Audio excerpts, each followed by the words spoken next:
Bom, muito bom dia a todos. Quis o destino que eu estivesse aqui hoje na comemoração dos 50 anos, mas quem está aqui não sou eu, quem está aqui são vocês, e vocês viram no vídeo uma demonstração desse espírito impiano. Então, começo agradecendo a presença do nosso ministro, professor Aloysio Mercadante, do Dr. Marco Raupp, presidente da Agência Espacial Brasileira, do nosso querido prefeito de São José dos Campos, grande incentivador da ciência e tecnologia em São José, criador do Parque Tecnológico, Eduardo Cury, do nosso companheiro de lutas aqui no CTA, brigadeiro Ailton Pullman, do meu colega Carlos Nobre, atualmente secretário de Políticas e Programas do MCT, Professor Chun-Li Bai, thank you for coming here and very much welcome to Brazil and also to his staff. Agradeço a presença dos nossos vereadores, vereador Juvenil, presidente da Câmara, o vereador João Tampão e meus companheiros, doutora Ângela, Amélia, o Wagner Balieiro. Noto também que o deputado Carlinhos Almeida, bem grande incentivador do INPE, hoje está lendo uma mensagem na Câmara para nós comemorar os 50 anos do INPE. Agradeço o apoio importante que o Carlinhos nos deu. Gostaria de agradecer a presença do nosso grande sempre professor, doutor brigadeiro Reginaldo, reitor da nossa escola do ITA, que é, evidentemente, a base fundamental da existência dessa instituição, ao brigadeiro Vander, o brigadeiro Alvani, brigadeiro Pantoja e toda a equipe do CTA, muito obrigado pela presença. Agradeço a presença dos nossos advogados, meu grande companheiro Vela, pessoa que nos apoiou sempre, porque quando fala da CGU o negócio já tosse, é isso, Chamão? Falou de advogado da União, o negócio parece que enrosca, né? Mas o Vela não faz parte desse time, não. O Vela é diferenciado. Os outros aqui não tem jeito para eles ver. Bom, enfim, agradeço também a presença da equipe do TCU de São Paulo, Ricardo Alckmin e sua equipe. Muito obrigado pela presença, eles que nos defendem. Hoje o TCU é que nos defende da AGU. Muito obrigado ao TCU. Eu agradeço a presença do professor Teixeira, representando o professor Batista da Univap, nosso colega Carlos Santana, daqui do gabinete da Prefeitura, uma pessoa que é grande incentivador da tecnologia em São José dos Campos, o nosso querido colega Carlial, da Prefeitura de São José dos Campos, a equipe da AEB aqui presente, o Irã e o Cleodato, e, enfim, o Lauro da FUCAT e os nossos pessoas das empresas, Antônio, Mário Stefani, Jarbas, Célio Vaz e quem mais eu possa ter esquecido, sintam-se. E, evidentemente, eu quase esquecia dele, mas ele não ia esquecer de mim, Walter Bartels, presidente da IAB. Ele jamais esquece da gente, não é, Ralph? Ele tá. Então, agradeço a presença deles. Bom, então, eu queria, depois desse vídeo que me emocionou muito, ele sentar um pouquinho dessa história nossa e começar falando que, nesses últimos 700 anos, o que a gente chama de história, né, nós tivemos aí, então, os países europeus e norte-americanos que lideraram o mundo no crescimento econômico e na qualidade de vida. Mas, nos próximos 40 anos, vai haver uma grande mudança no cenário político e econômico do mundo. As previsões recentes, se a gente acreditar nelas, indicam que antes de 2030 o Brasil vai ser maior do que a Alemanha, ou a economia do Brasil vai ser maior do que a economia da Alemanha. Mas a gente não deve deixar que essa história apenas de sucesso econômico nos engane. Mesmo que o produto interno bruto do Brasil ultrapasse a Alemanha em 2030, ainda haverá, e nós sabemos que haverá, uma grande distância entre esses dois países em termos de bem-estar. Como é que a gente pode reduzir essa disparidade e melhorar o Brasil? Bom, tem muitas coisas que precisam ser feitas, mas uma delas, e que eu vou falar um pouco hoje, é comparar as instituições que oferecem o que nós chamamos de bens públicos. Bens públicos são aqueles acessíveis a todos e cujo uso por um cidadão não reduz sua disponibilidade para outro. Então, incluem o quê? Justiça, saúde, liberdade de opinião, informação, conhecimento. Eu estou convicto que os países de melhor bem-estar social são aqueles cujas instituições oferecem bens públicos com qualidade. Assim, a questão crítica que a gente tem hoje no Brasil, na medida em que nós estamos crescendo nossa economia, é como é que a gente pode construir instituições de qualidade que gerem bens públicos. Bom, senhor ministro, eu gostaria de apresentar uma receita que eu considero infalível. Mas a gente poderia se perguntar por que é tão difícil aplicá-la no Brasil. Mas o fato é que instituições públicas de qualidade precisam, a receita é simples, servidores de Estado competentes, bem remunerados, num ambiente sem interferências políticas nocivas. A França e a Inglaterra já aprenderam essa lição. Eles têm escolas que formam gestores públicos, como a École Nationale d'Administration, a École Nationale Supérieure, a Polytechnique. E no Brasil? Quando é que a gente vai aprender essa lição? Mas o fato é que hoje nós comemoramos 50 anos de uma das poucas instituições brasileiras que produz bens públicos com qualidade e que é um orgulho para todos nós, que é o INPE. A gente começa, como mostrou o vídeo, em 61, quando a Rússia, então a União Soviética, tinha lançado o Gagarin, né, e o Sputnik, e os americanos lançam o programa Apollo. Quanto mais a gente pensa que os homens chegaram à Lua com um computador muito mais fraco do que o celular que estava aqui no meu bolso, mas eu não sei onde está agora, está aqui o celular. O BlackBerry que eu tenho aqui é muito mais poderoso que o computador da Apollo 11. No entanto, os americanos botaram o homem na Lua e trouxeram de volta. Isso é que é tecnologia.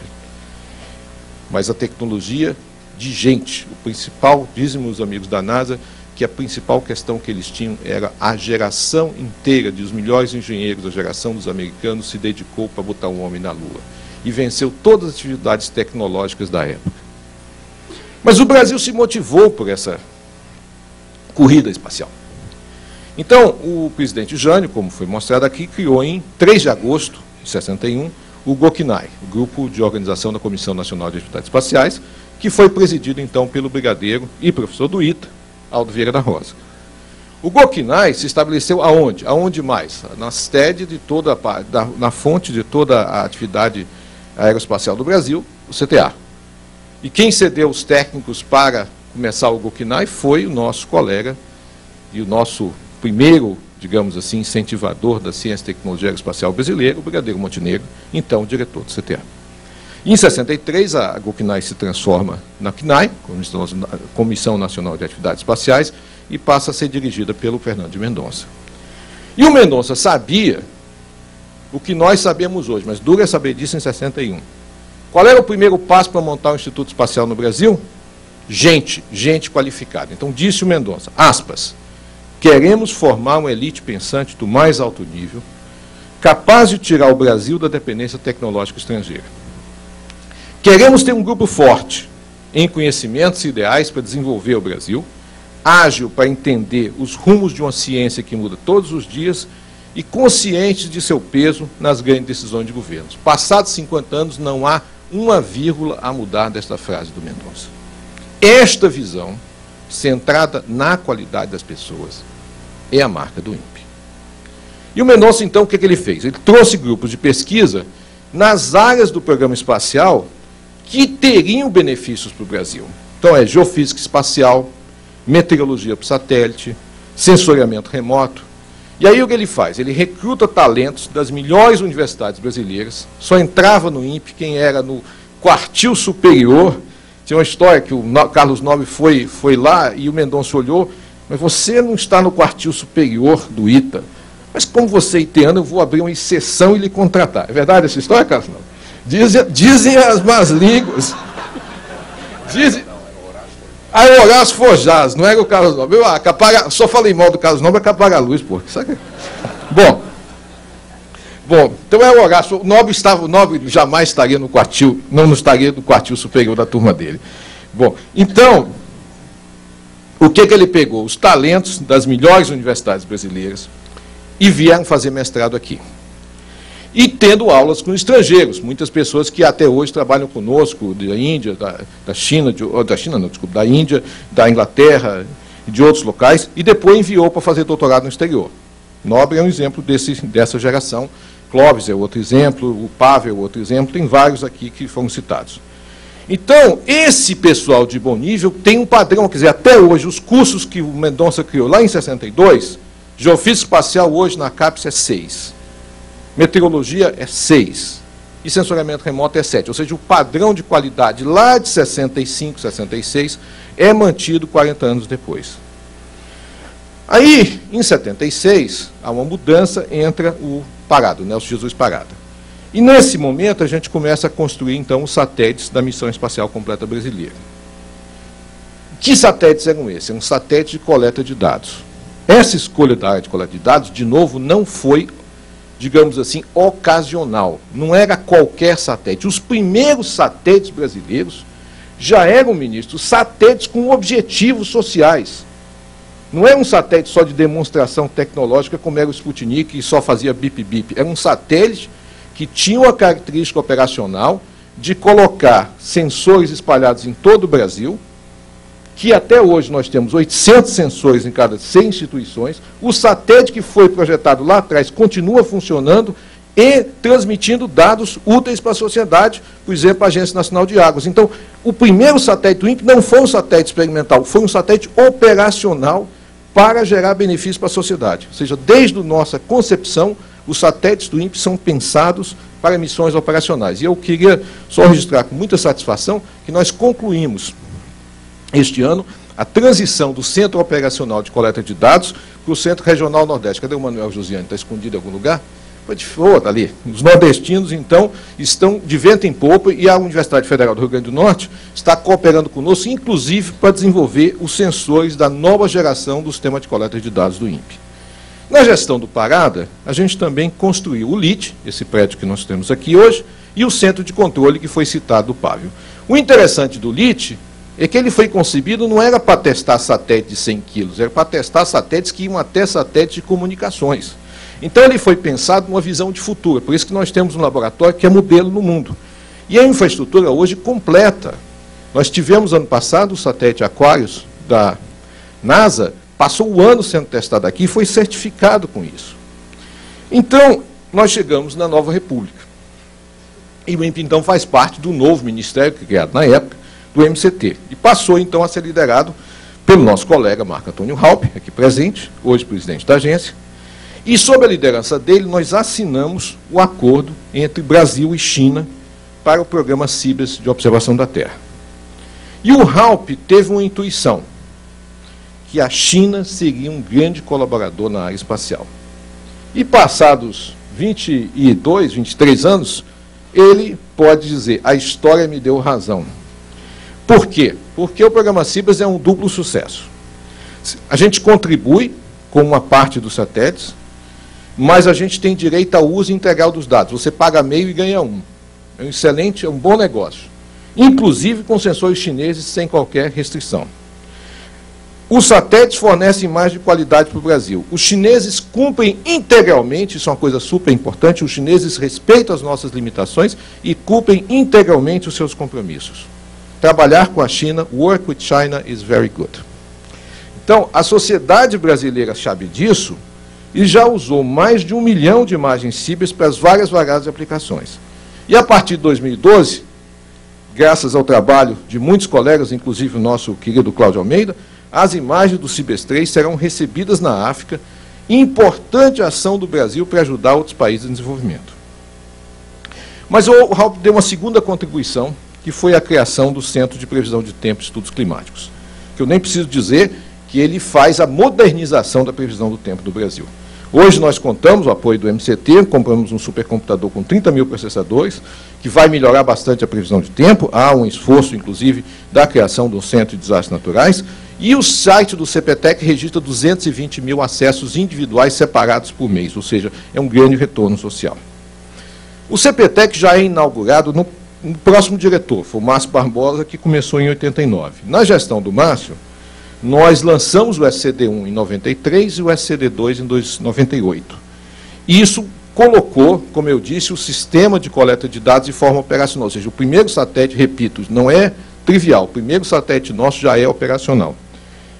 E o Márcio também estabeleceu, foi importante, o programa de monitoramento da Amazônia em 1990, cujos dados hoje, todo mundo sabe, são a referência mundial e todos acessíveis sem qualquer restrição pela internet.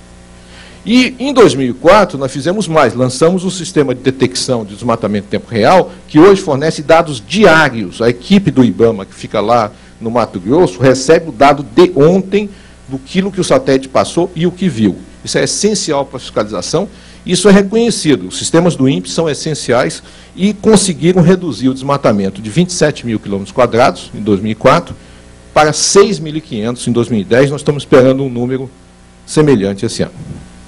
Em 2001, assume, então, a direção o Luiz Carlos Miranda, que deu uma importante contribuição. Ele estabeleceu uma política industrial consistente, na qual o INPE faz o projeto inicial do subsistema de cada satélite e contrata o projeto detalhado e a fabricação na indústria. E a consequência é que nós temos hoje 450 milhões de contratos industriais cujo paradigma foi estabelecido na gestão do Miranda. O que é a ideia? A indústria fabrica, o INPE estabelece os padrões e o INPE garante a qualidade. E o que a gente está verificando nessa política industrial? Que a primeira contratação de uma tecnologia vai ser sempre, em quase todos os casos, mais cara e mais demorada do que a compra no exterior. Isso não é segredo para ninguém.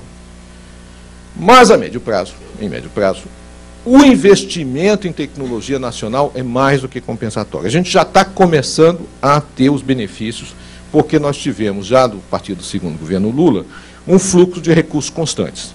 Então, quando a gente contrata equipamentos semelhantes em sequência na indústria, os preços estão caindo entre 25% e 50% e os prazos se reduzem até 1 ano. Isso mostra como é importante, Dr. Halp, manter recursos estáveis no programa espacial e continuar com a estratégia virtuosa de contratar a indústria brasileira. Bom, então em 2005, quem teve a chance, teve a fortuna de dirigir o INPE, fui eu. Numa ocasião, você pode dizer, eu tive mais sorte que juízo, porque eu assumi o INPE justamente no segundo mandato do presidente Lula, e com a colaboração do ministro Sérgio Rezende, do secretário executivo Luiz Elias, a quem eu peço ao ministro que registre o nosso agradecimento, o orçamento total do INPE cresceu de 100 milhões em 2003 para 250 milhões em 2010. Isso, digamos assim, você favorável, num momento favorável de investimento CT no Brasil.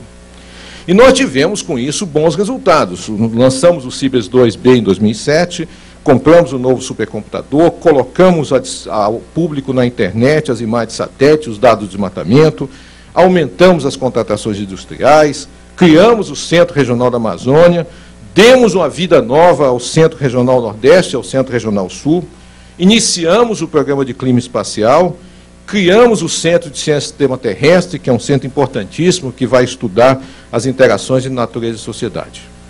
Então, nós podemos dizer que, no meu lado, procurei cumprir a missão e os bons resultados dos meus antecessores. Bom, e agora nós chegamos hoje. E hoje o que tem a perspectiva? A perspectiva do INPE, eu diria que, em geral, no macro, ela é ótima. Por quê? Como disse o ministro no seu discurso de posse, o Brasil é uma potência ambiental. E o Brasil quer ser o primeiro país tropical desenvolvido da história da humanidade, isso está no discurso de posse do ministro Aloysio Mercadante. Ora, se este é a diretriz de governo, o INPE é a principal instituição brasileira de P&D na área de espaço e ambiente. E é a principal instituição mundial nesta área de espaço e ambiente para a região tropical. Então, nós estamos exatamente no foco da visão que o ministro Mercadante, que o governo da presidenta Dilma, tem para o Brasil. Então, no macro, o INPE está exatamente na linha de frente daquilo que é o projeto de nação brasileira. E nessa visão macro, nós apresentamos, e hoje nós temos o orgulho de apresentar para todos, e cada impiano vai receber uma cópia, o ministro já recebeu, o professor Halp, Nobre, etc. Nós trouxemos aqui o nosso plano diretor. Ele tem metas importantes e desafiadoras, pactuadas com a comunidade, pactuadas com os nossos colegas do DCTA, pactuadas com a Agência Espacial Brasileira, com o Ministério, com a indústria. Então, nós temos desafios na previsão de tempo, no programa de clima espacial, no monitoramento e uso da terra para todo o Brasil, no modelo brasileiro do sistema climático global, no fortalecimento de nossos centros regionais. E na área de satélites, o programa é bastante ambicioso. Por quê? Porque nós estamos num ponto de colher os resultados do investimento inicial que foi feito na segunda metade do governo Lula, que é consolidar a indústria espacial brasileira.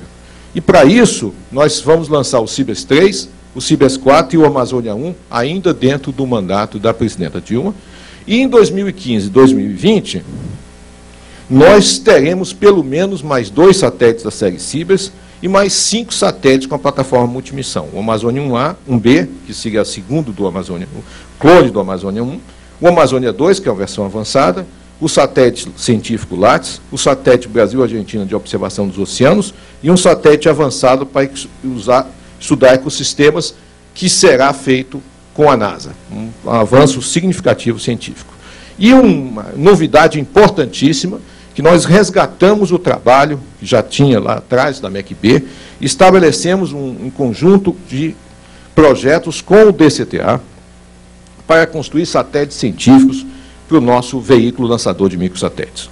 O INPE e a indústria consideram, e já disseram isso para a agência e para o Ministério, que o projeto VLM dará ao Brasil a capacidade de produção industrial de lançadores. Quer dizer, a diferença é que o VLM ele tem uma capacidade de se reproduzir industrialmente e se sustentar uma cadência de produção. Então, com satélites, lançadores e base de lançamento brasileiros, a gente alcança a plena maioridade da área ainda nessa década. E esse o INPE mantém e está muito orgulhoso de estar junto com o DCTA nessa iniciativa. Eu queria pedir, um pouco antes de concluir, uma reflexão pessoal. Como eu disse, eu me considero uma pessoa muito feliz, porque eu faço o que eu gosto e do que eu acredito, como foi relatado no vídeo, a maior parte dos impianos é assim, e eu tenho muita sorte. Agora, naturalmente, desde que a gente assumiu o INPE, a gente vive momentos de muita tensão. Em especial, ministro, o marco legal que governa as atividades de ciência e tecnologia, ele é totalmente inadequado para as nossas atividades. Não fosse a benevolência de alguns advogados, como o Vela, como o TCU, que entendem que nem sempre o que é legal, o marco legal, se aplica para viaduto e não para ciência e tecnologia, nós já teríamos parado o INPE. De forma que a gente vive momentos de muita tensão, mas nesses momentos, o que eu pude fazer é contar com o apoio de uma equipe excepcional, que sempre defendeu a instituição com muito afinco. É por isso que hoje, com base nesse meu, digamos, em tudo que eu recebi de apoio de vocês, eu gostaria de fazer um compromisso público. Eu quero ser, sonho em ser e vou ser o primeiro diretor do INPE que, após concluir seu mandato, as suas atividades como diretor, vai voltar para o chão de fábrica. Eu quero voltar a ser pesquisador, ser engenheiro, trabalhando ao lado da nossa equipe, porque eu acredito em vocês, tanto quanto vocês acreditarem em mim. Então, senhor ministro, como eu disse, 50 anos. O Brasil mudou tanto em 50 anos, mas o que é admirável é constatar que o INPE manteve uma trajetória consistente. Cada diretor construiu em cima do que o outro tinha lhe legado. Por mais que as diferenças sejam enormes de visão entre os governos, de 61 até 2011, e as diferenças pessoais sejam significativas entre os diferentes diretores, houve um entendimento que se construía em cima do que o outro legou. Isso é absolutamente fantástico, porque legou ao Brasil um centro de referência mundial nas áreas de espaço e ambiente. E mostra, como disse o Carlos Nobre no vídeo, que a intransigente defesa do mérito da qualidade é a única forma de garantir o sucesso das instituições de P&D. Então, nós chegamos aos 50 anos como a mais respeitada instituição de P&D do Brasil. Nós somos hoje o 38º no mundo, a Embrapa é o 50º, a Fiocruz é o 98 na lista dos espanhóis. Por quê? Porque nós temos aquela equipe com algum espírito que foi mostrado aqui. Os bens públicos que nós produzimos são únicos. Mas, ministro, nosso time é excepcional, mas não é imortal. Então, caberá, do mesmo jeito que a história me colocou aqui, a história colocou o senhor no MCT, caberá ao senhor fazer o que não se fez no passado, que é promover uma grande renovação nos quadros do INPE. O tempo corre contra nós. Caso não haja uma renovação urgente, tudo que o Brasil conseguiu na área espacial poderá se perder. Olha, nós sabemos que o INPE fez muito pelo Brasil e agora está na hora do Brasil retribuir o INPE. Essas instituições, como o INPE, são construções históricas, elas não pertencem a ninguém, pertencem ao Brasil. Nós conseguimos nos adaptar sem perder a identidade lá de 61. Agora, nós começamos a discutir possíveis alterações no modelo institucional. A preocupação de toda a comunidade, expressa aqui pelo diretor, é que qualquer mudança tenha que preservar os valores de excelência e manter a integridade do Instituto. Então, eu peço ao ministro que, antes de promover uma mudança no modelo institucional, primeiro, promova a renovação das equipes. Eu entendo que a renovação das equipes do INPE, de forma substancial, precedem a discussão do modelo institucional. Se nós não sabemos que vamos ter as equipes para construir o futuro, não vale a pena montar um modelo sem saber quem vai fazê-lo, quem vai construí-lo, quem vai construir o nosso futuro. Então, ministro, completamos nossos 50 anos. E o senhor receba de nós a responsabilidade de renovar a equipe do Instituto para mantê-lo vivo e saudável. Espero que o neto do Juvenil Silvério, que também vai ser político, como todo neto de político, a política só tem uma porta, venha aqui, nos 50, 100 anos do INPE, renovar os votos que você teve. O neto do Eduardo Cury, nosso prefeito, esteja aqui presente, se não como prefeito, mas como político. Mas, não, a política só tem uma porta, já dizia o doutor Ulisses. Ou é o Sarney que diz isso? Ou foi o Mercado? Alguém me disse isso, eu não sei quem foi. Política só tem uma porta. De forma que, qual é o desafio?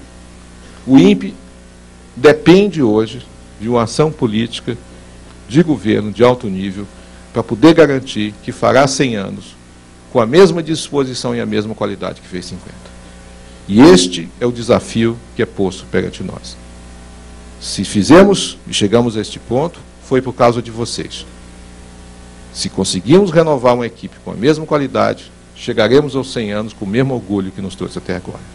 Muito obrigado. Bom dia a todos.